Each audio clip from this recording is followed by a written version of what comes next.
भारत पाकिस्तान दरम्यान खेळवला जाणारा सामना रद्द व्हावा यासाठी शिवसेना उद्धव ठाकरे गटाच्या वतीने जिल्हा उपप्रमुख नामदेव गिरी, तालुका प्रमुख दत्ता पवार यांच्या मार्गदर्शनाखाली बांबोड येथे निदर्शने करण्यात आली।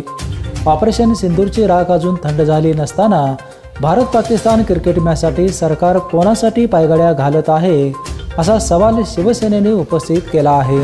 आज दुबईमध्ये जे भारत पाकिस्तान मॅच खेळवायला लागलेले आहेत ते आमच्या BCCIचे अध्यक्ष जय शाह ज्यांनी गेल्या 2-3 महिन्यापूर्वी जो सिंदूरमध्ये हिंदूंच्यावरती हल्ला झाला आणि हिंदूंच्या आमच्या महिलांना 26 महिलांना त्या ठिकाणी कुंकू पोसण्याचं काम त्या पाकिस्तानमधल्या दहशतवाद्यांनी केलं।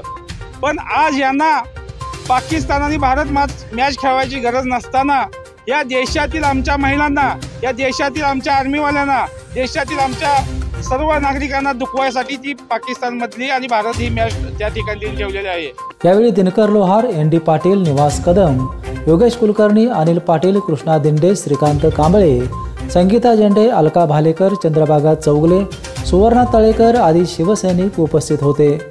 BPNसाठी शाहवाडीहून रमेश डोंगरे।